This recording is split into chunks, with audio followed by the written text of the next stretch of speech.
Abịana mmanụ ụgbọala nakwa ATF enwere nnukwu mmanwụ ya na oti mkpu. Seahorse bụ mmanụ ahụ na-eme ka ụgbọala, ọgbatumtum, igwe na-enye ọkụ nakwa injin ndị ọzọ kwa oyoyo. Zụta mmanụ Seahorse tata ka ị mara na enwere ihe dị iche na Capital B na ụkwụ nama. Ma injin oil ya na ATF ọ ga-enye gị ihe na-achọ maka ọba ya ọma na-ere onwe ya. Seahorse bụ anyị abịakwala ọzọ na mmemme egwu ọdịnala nke taa. Aha m bụ Adigbo Juliet. N'eziokwu ebe anyị zọchiri n'oge a bụ na Okwu-ala Ihiọma. Ndị egwu ọdịnala ị na-ekiri bụ Chiugo Cultural Dance ka anyị na ha na-abụ nọ n'oge a wee na-anọrị. N'eziokwu ị na-anya ị ga-afụ na ndị egwu ọdịnala nke taa bụ ndị ntorobịa, bụ ndị na-agbanya bụ egwu, ya bụ ndị ike nọ n'obi. Ị na-eke ha na-emetụ ụkwụ n'ala, ị marụ n'eziokwu eziokwu na ha bụ ndị ntorobịa.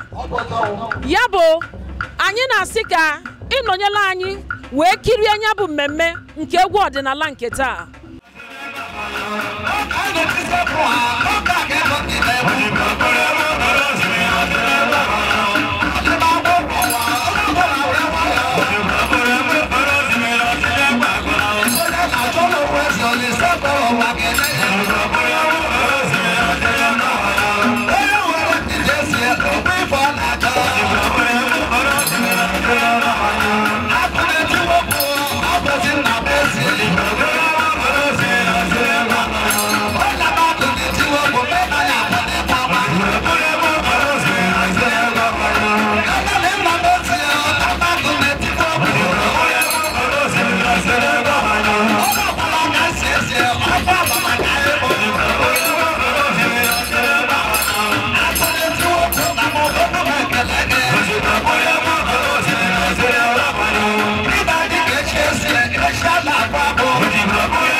na-enwe obi aṅụrị na ya bụ egwu Ọchịugo bụ nke na-aga n'iru. N'eziokwu agwara gị na ọ bụ anyị na ndị ntorobịa okwu ala Ihiọma bụ ndị anyị na ha nọ bụ ndị na-ebutere anyị ya bụ egwu ị na-ekiri. Ugbu a onye mụ na ya nọ bụ onye isi egwu a. N'eziokwu anyị ga-agba ya ajụjụ ọnụ ka o nwee ike wee kọrọ anyị ka ya bụ egwu si wee malite n'Ihiọma ma ọ bụ n'obodo anyị ndị ọzọ gba gburugburu. N'eziokwu anyị ekene gị. Thank you, nne m ukwu. Biko kedu afa gị? Aha m bụ Shugo Okonkwo. Ọ dị mma, ọ dị ka afa gị ka eji wee mee egwu a. Afa m ka eji wee mee. Kedu ife kpatara eji were afa gị wee mee ya bụ egwu? Ihe eji were afa m were mee maka ihe ọbụla mmadụ na-eme ga-esiriri ya n'ahụ apụta. Ọ dị mma. Kedu mgbe egwu Chiugo anụnwa malitere n'obodo a? Egwu a malitere na 2010. Ya bụ afọ 7 ka egwu a ka mere. Kedu ihe bụ ebumnobi gị eji wee hibe ya bụ egwu? Ebumnobi m eji hime egwu ọwụ nna m mụtara ngwa akụ na-etiwe okwu ọsọ na-agba n'igwe. Ha butere egwu a na-eti ya etime ya mee tekiri ọva maka ihe nna mmadụ na-eme nwa ya ga-esiri imekwa ihe a ya ka m jesi kama egwu a ga-ala ma onwe m na-etikwe ya ya ka m jiri banyekwa n'ala ya na-etikwe ya ka ụwa niile marakwa si egwu ya ekwesịrị ịla ala na ngwuru.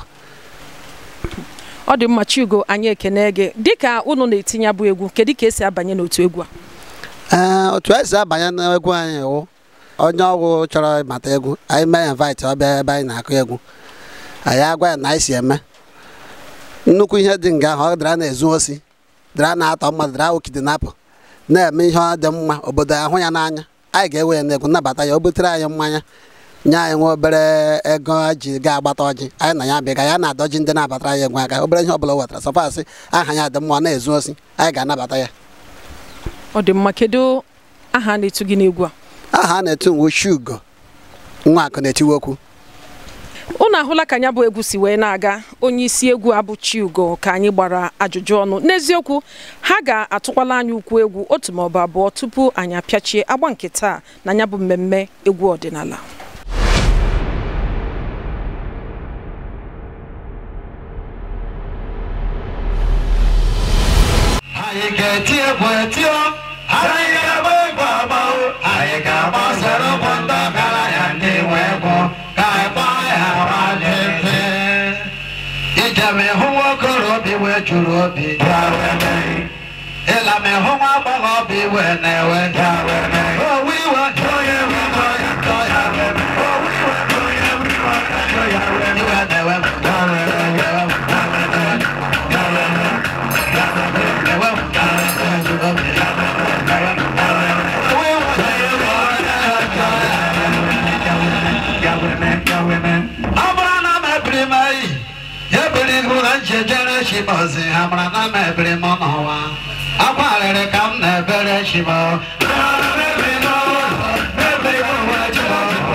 kwana n'ọzọ ma injin oil ya na ATF ọ ga-enye gị ihe na-achọ maka ọba ya ọma na-ere onwe ya Seahorse bụ oyoyo.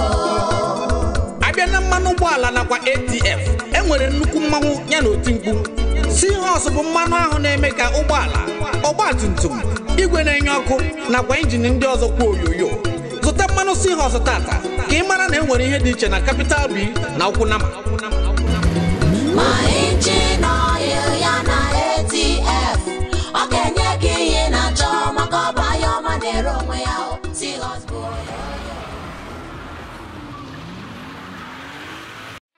Meet David. He got a new apartment. David's apartment was so empty, he need to buy some electronics and home appliances. He is thinking of how and where to buy the products. David got a new microwave from the market. His microwave stopped working some minutes after use. David's fiancée, Mary, is coming to visit. On getting to his house, David was busy lamenting over the products he bought. He told her how has been cheated, stressed, puzzled. Anthills.com.ng came to her mind and told David to check it out. David visiting www.anthills.com.ng. David purchasing a new microwave and some other home appliances. His order was delivered to his doorstep in less than 24 hours, after making payment with his card. David thanking his fiancée for introducing Anthills to him.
Chiugo Cultural Group bụ ndị ọkwala Ihiọma dị n'Imo steeti. N'eziokwu ama m na ha mere gị obi ụtọ kwesịrị ekwesị. Dịka m gwara gị, ọ bụ ụmụ ikorobịa bụ ndị ezigbote ike dị n'arụ, bụ ndị na-agbanya bụ egwu. Ọ bụrụ na ị na-eke okwu egwu dị, ị mara n'eziokwu na ha bụ ndị ntorobịa dị juru afọ. Ọ dịkwa m ka otu aka anyị ga-esi wee dọbiri ya na ya bụ mmemme nke taa egwu ọdịnala. Mana tupu oge anwa ka anyị jụọ nna egwu, ka anyị gbaa anya nwa obele ajụjụ ọnụ. Anyị ekene gị nna anyị, ndewo. Ndewo ne. Biko ị nwere ike ịgwatụ anyị afa gị? Afa m bụ Chief Akụnetigbuokwu Ọfọkwa Abala n'Ihiọma. Biko kedu ọkwa gị na egwu ọdịnala bụ nke anyị kiriri? Mee wụ na egwu onye na-eti egwu a. Mee mụ ya. Mmesịkwana ha gama n'iru. Ya bụ nke a bụ site n'aka fere n'aka, ya bụ na o si n'aka nna wee fere n'aka nwa. Ihe. Mana kedu ihe bụ ebumnobi gị iji wee hibe nya bụ egwu?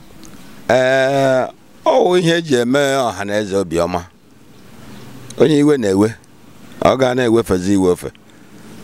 Nwa onye iwe na-ewe, ọ ga na-ewezi iwe, ọ ga obi ga na-adị ya mma. Oge ọbụla onye a nọ na-enwe obi aṅụrị, ma ọ bụrụ na ọ na-ege egwu a, onye kwuru mmemme maka inwe obi aṅụrị. Iso na-agụbu agụ, ọ gị nwa na-agụbu agụ eri oge tupu ofenye nwa gị n'aka, ka o nwere onye ọzọ buteli ya ị na-agụ? Ọ mụọ na-agụ bifo o rute ya n'aka. Tupu o rute nwa gị nwoke n'aka? Ọ dị mma. Dịka nya bụ egwu si wee na-aga, kedu ebe dị iche iche unu jegoro?